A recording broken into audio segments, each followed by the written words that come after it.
se be appear on TikTok or I popular no so nsema wo ko anadwo patro na wo hunu ono so okopie so a na nsema eba office no ono so ntena so na odi aba na odi abetu sebe mayo yenso ye fosania ye be ya ahwe ye friend police officer ana se dodo na friend Mr. Hager ono so aduma wo ye de boa Ghana man odi afuto ade aba se eya abayo bi ofi Adenta na odi sebe fraud for boys yeti eye Sαkαwa wo mo de bra yi computer ne yendro nkakra na efaso enya musika no otu abayo bi afo se sesi a o boy anasa wo kanchima bi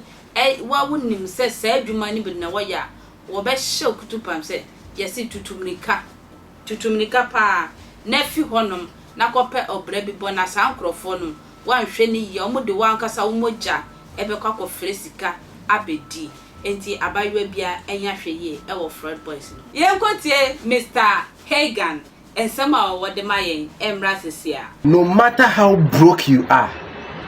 no matter ahochre about so, never date a fraud guy. In your life, never date a fraud guy, no matter what. Dating a fraud guy, no, your life in his hands, no, a 70-30. 70-30. In the sense, say, one kasa won connect near 30, and no, one connect in some year 70. Into ultimately, one confuse any time, unless say,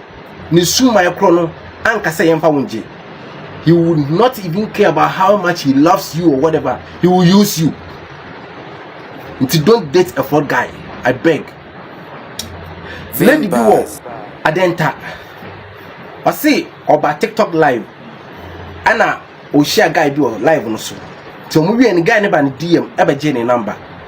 Now, what the chat here that very day na. I know catch up by you say open. Now by that very day so share the etias. When one day okacha baya yi say ombra Kasoa nyanyano no mere emesra no na baya ka chen say o miniska wo me ho inti sade an komaniska no ombra no se da bi me ma uska mfamba me de ma wa anhwa wo mba no se o meba but guy na anye inti guy ya ni 50 cedis e wo no ho no se o yi mu 20 cedis no ja 30 ne de to ho because guy na ka chen so o ko na oba beba niska so the 20 cedis no e de fa car no de call nyanyano ho Okodu late. And my question is, maintain say when they are going somewhere for the first time, they will not go in the daytime. They all go. I could do a number from Adenta to Kasoa. Inti want to mean Simunta because I could do a daytime. Okay. Inti when also could do a number and a guy in the bed, a bit shan of a fan. Now, Odineko, some compound house be. Kasia pa odu ho amane nwuram na o ma na twen gate na no e na ofen na for boys be 6 e kan buy so no guy na ka chen so omu fraud boys. Okay nti omade na ekono na ko omu ne ko fa kona mu na again so na de na opese on fa kana ko abra light wo ha no ho na yisum ti en fa light mu e na one ne fa light mu no ka chen so de na ko guest house e ho na obeda na ba ya isi okay na de ne ko ye ode ko du ho no no eja I say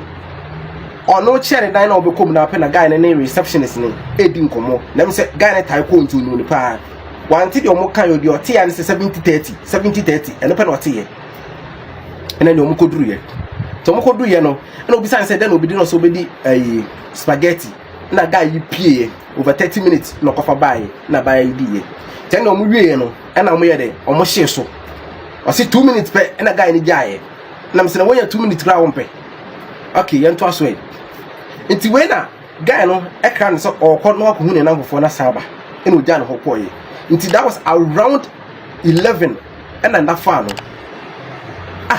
I say oda na oso dae that moment me say oni guy ne nam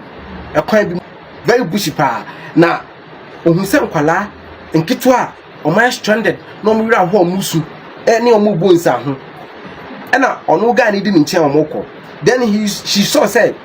there was a very big snake bia ono eba baby a girl we nti girl igane akọgba yi side na boy ni pia na ko obiana no pia na ko nti emane yam hye no na ni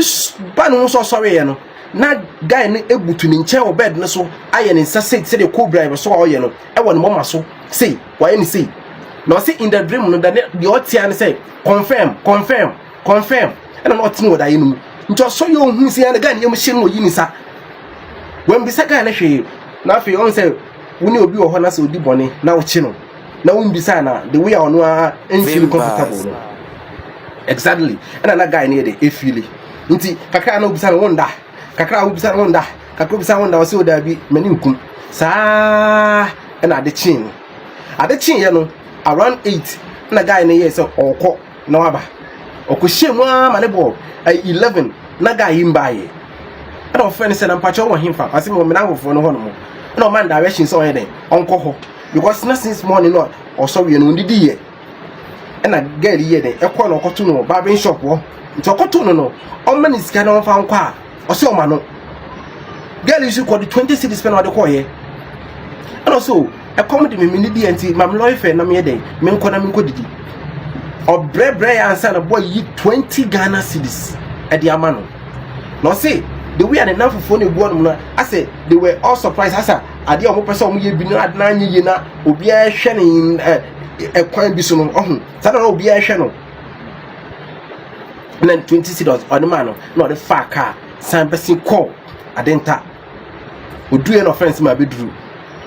senka if it was all about sex anka at least he accomplished that ntinka gani ba nkope maniska it was beyond that nyankopon say obeyiwe fiade bi mu a ohun that moment na obomu no hu sign bi na a lot of the ladies no nyankopon yi sa signs na the children ma yet now they don't run away they don't run away obi ho nipa no krampo na yiwe no nipa na jano hokọ akono nkwa so bedwane no ondwane da. What is the reason? Because a lot of you, when you are going somewhere, you don't go with transportation. No first can share I don't know phantom wallet so na say mo kwakire mu ana say bibi kwesi a matumi bibi adwane nti se nipa ne ba ana so mbai no mema osika you can't run away well who dangers no krampo ntumi dwane nko who does that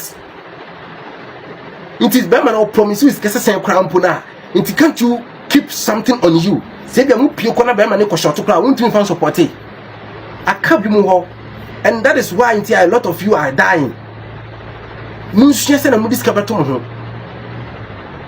Twabaya we anka boy na edwane efi ni nche kwa anapa no anka obi anka odwane koye but because only transportation ti o sat na ho mama later plan around 11 asafa phone frɛ boy yi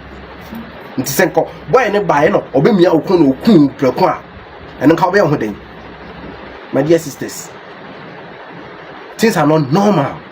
Send your buy idea koye o say adwuma o ye no o ye adwuma o pap no ye no bosome ye man 2 million and the man no wa bisa won say 2 million e den na e betumi ayo eno nti guy no be chat na o man hu so fraud boy no we nsuro because so fraud boy there and e bi won ho o betumi aboa no man ne ha obi ai den afri ne so hwe we nsuro. Meanwhile there are a lot of ladies the moment they see a fraud boy they will run for their lives. They will never give you that chance put on no more than 4 but on ordinary kwa share that because of opportunity. And it's in the beginning of this story make sure say no matter how broke you are, no matter how the situation is so hard, never date a fraud guy unless you don't value your life. Minimum you value material things and money. That one there you are free to go. Mr. Hega Nyamisha, where can one me and send your material with food not as I want so office na nyankopon de wato no o ye kwaduma Nyamisha ye pa yoko so etia ekwentua makra.